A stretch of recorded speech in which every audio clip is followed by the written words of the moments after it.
안녕하세요. 세상의 모든 그림 세모림입니다. 오늘은 유화물감으로 그리면서 이야기해 볼게요. 유화물감의 사용 방법과 보조제인 페인팅 오일 그리고 붓 세척까지 자세히 설명드릴게요. 이번에 사용할 브랜드는 홀베인의 베르네 시리즈예요. 베르네는 홀베인에서 나온 최상급 전문가용 유화물감이에요. 총 40색까지 나오고 이번에 제공받은 건 12색이에요. 홀베인이라는 브랜드는 지난 고체 수채 물감에서 소개해드렸었죠. 한스 홀바인의 이름에서 따왔어요. 한스 홀바인의 섬세하고 밀도 높은 작품에서 보이는 사실적이고 입체감이 뛰어난 표현에서 영감을 받은 브랜드라고 해요. 그 취지에 맞게 베르네는 굉장히 고품질의 제품이에요. 케이스를 열면 이렇게 개별적으로 포장이 되어 있어요. 정성스럽죠? 실제 사용 시 케이스를 일일이 벗기는 게 굉장히 번거롭긴 한데 개별 구매 시 안전하게 가져올 수 있다는 점이 장점인 것 같아요. 뚜껑이 둥근 볼 형태인데 잘 열리고 닫히더라고요.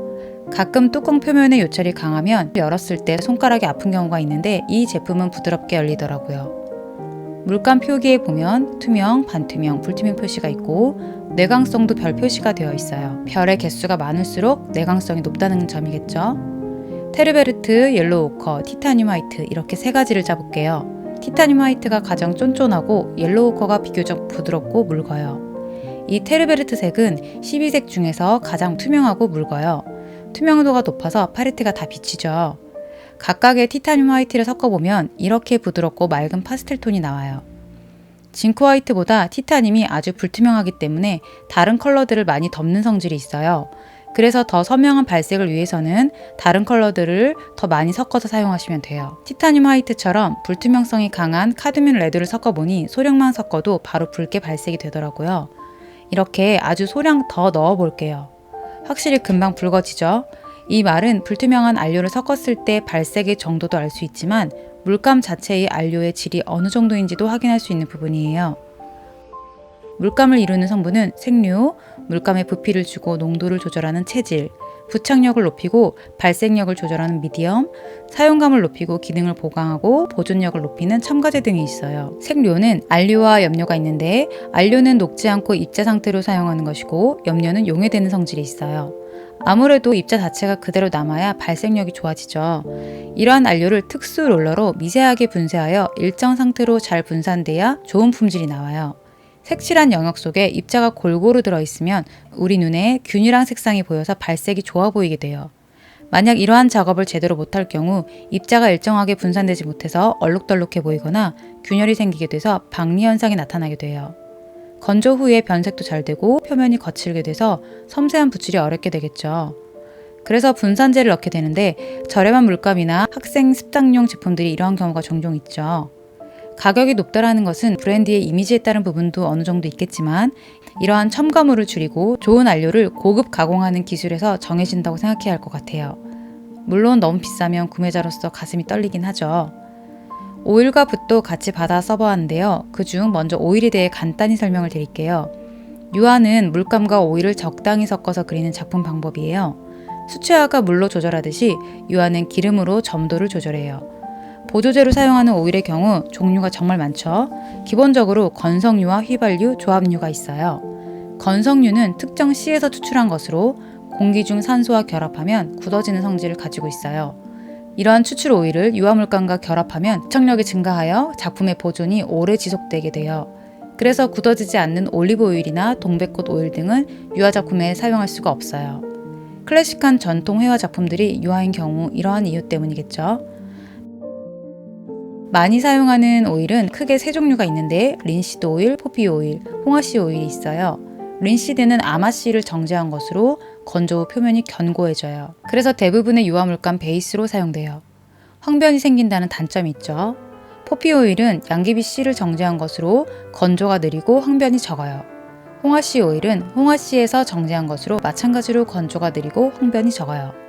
제공받은 스탠드 린시드 오일은 기존 린시드에 열을 가해서 중합한 것으로 황변이 적고 건조가 느리고 높은 광택 효과가 있어요. 그리고 붓터치도 덜 남는 편이에요.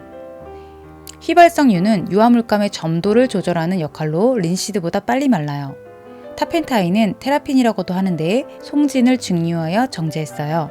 용해력이 강하고 건조가 빨라요. 페트롤은 석유에서 정제했고 건조가 조금 느린 편이에요.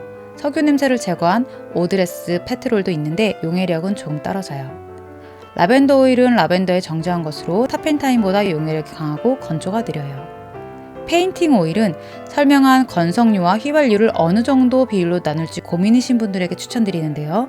건성류와 휘발유, 건조제, 바니쉬를 적정한 비율로 조합해 놓은 오일이라고 보시면 돼요.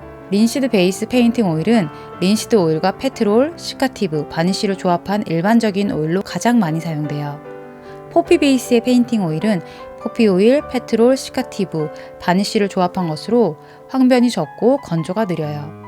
린시드 베이스보다는 물감의 보호가 약한 편이에요. 퀵 드라잉 미디움은 린시드 오일, 페트롤, 시카티브, 바니쉬를 조합한 것으로 건조를 목적으로 조합된 보조제예요.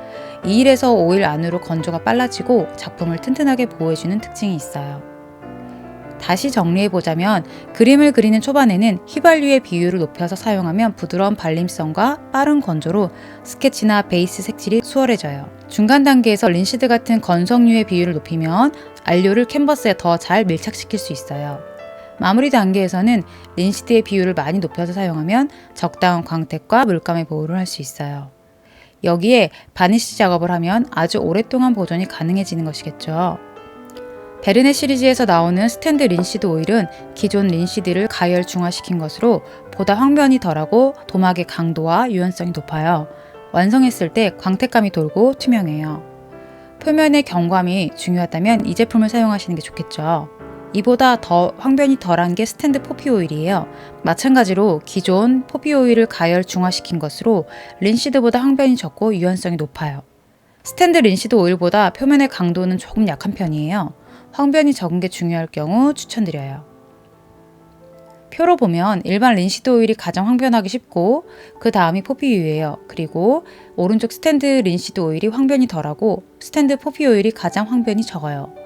그 밖에도 테레핀과 동일하지만 용해력을 증가시키고 휘발 속도를 낮춘 타펜타인 스트롱 오일, 젤 미디움을 만들 수 있는 메스틱 바니쉬 등 다양한 종류의 오일이 있어요. 작품을 투명하게 레이어링해서 칠할 것인지 두께감 있는 질감으로 표현할 것인지 또는 광택이 필요한지 건조 속도 조절 등 다양한 목적에 따라 선택해서 적당한 비율로 사용하시면 돼요. 저는 스탠드 린시드 오일과 테라핀 오일을 사용해서 그려볼게요. 스탠드 린시드 오일은 이 정도의 물기와 점도를 가졌어요. 보통 테라핀이 물처럼 점도가 거의 없고 린시드는 아주 묽은 로션 정도라고 보시면 돼요. 먼저 사용한 종이는 캔버스 패드예요. 캔버스 틀이 아닌 스케치북으로 되어 있어 간단한 작업 시 유용해요. 아르신 오일패드와 캔손의 오일패드를 비교해보면 이렇게 표면이 다르죠. 아르신은 종이라 물감이 적당히 스며들듯 발리고 캔손의 오일패드의 경우 젯소로 코팅 처리가 되어 있어요. 틀로 된 캔버스와 유사한 캔손 오일패드 제품을 사용해 볼게요. 캔버스 패드는 천 소재라 요철이 강하죠. 이럴 때는 돈모의 붓으로 시작하시면 좋아요. 수채화 붓처럼 너무 부드러운 경우 붓이 금방 손상되거든요. 아무래도 많이 겹치거나 비비게 되는데 이때 마찰로 인해 붓의 털이 금방 마모되거든요. 그래서 단단한 데지털 붓을 먼저 사용해 그리고 묘사 단계에서 부드러운 붓을 사용하시면 돼요. 물감을 짜보니 굉장히 부드럽고 쫀득한 느낌이더라고요. 딱딱한 게 아니라 쫀쫀한 느낌이요. 간혹 물감을 짜면 내부의 오일과 물감층이 분리되어서 나오는 경우가 있는데 그런 느낌이 없이 부드러우면서 꽉 찬 밀도가 있었어요. 스케치 때는 흰색 계열보다는 투명도가 높은 색으로 먼저 칠해주세요. 오일도 많이 사용하셔도 괜찮아요. 마무리로 갈수록 오일의 양을 줄이고 물감의 양을 높여서 밀착력을 높여주시면 돼요. 음영이 생기는 부분부터 칠해서 빛과 어둠을 만들어 줄게요. 혹시 스케치한 부분이 사라져서 어렵다고 생각하시는 분들은 눈부터 묘사하셔도 돼요. 어두운 색을 먼저 칠하는 이유는 흰색이 섞인 색들보다 빨리 마르기 때문이에요. 극단적인 예로 흰색을 칠한 뒤 그 위에 검은색을 칠하면 검정색이 먼저 말라서 균열이 생기게 돼요. 검정색 안에 흰색이 덜 말라서 말랑말랑한데 검은색은 마르면 수축하게 되고 내부의 질량과 달라져서 갈라지는 현상이 생기게 되거든요. 그래서 그리는 순서로 어두운 부분을 먼저 칠하셔야 균열을 방지할 수가 있어요. 원래 밝고 하얀 부분은 처음부터 칠하셔도 무방해요. 제가 자주 말씀드렸듯이 인물의 경우 한 가지 색만 있는 것이 아니기 때문에 다양한 피부색을 섞어주셔야 해요. 눈의 경계, 볼 등은 더 붉고 이러한 부분에서 멀수록 창백한 회색빛을 만들어주셔야 해요. 탁색이 있어야 맑고 밝은 색이 돋보이거든요. 입술도 중심이 선명한 붉은색이고 외곽으로 갈수록 푸른빛이 돌게 칠해주셔야 볼륨이 느껴지게 돼요. 입술의 붉은빛도 더 매력적으로 보이게 되고요.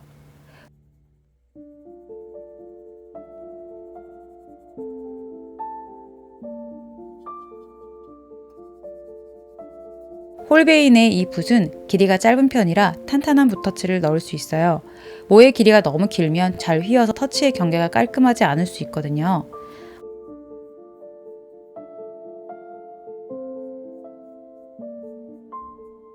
어느 정도 칠이 되면 작은 붓으로 바꿔서 섬세하게 묘사해주세요. 유화는 수채화처럼 붓을 세척하면서 사용하지 않아요. 예전엔 석유나 신나로 세척을 했는데 이런 세척액으로 닦은 붓으로 바로 그림을 그리면 황변이 일어날 가능성이 굉장히 높거든요. 그래서 붓을 여러 개 사용하시는 게 좋아요. 밝은 색, 어두운 색, 큰 붓, 작은 붓 등 필요에 따라 바꿔가면서 그리시면 돼요. 그리고 비슷한 계열 색이라면 물티슈로 닦아가면서 사용하셔도 괜찮아요. 인물을 어느 정도 색칠했다면 배경을 칠해서 경계를 풀어주세요. 제가 정말 자주 이야기하는 부분인데요. 대상의 경계면을 뿌옇게 만들어야 중심에 묘사한 부분이 강조되게 돼요. 그래서 얼굴, 목, 머리카락, 옷 등 배경과 직접 만나는 외곽은 서로 색이 겹쳐지게 터치를 넣어주시는 게 좋겠죠. 이렇게 전체적으로 안 칠한 곳이 없도록 만든 뒤 다시 중심인 눈, 코, 입을 그려주세요. 전체에서 부분으로 다시 전체로 그리고 나서 다시 부분 묘사로 정리해 준다고 생각하시면 돼요.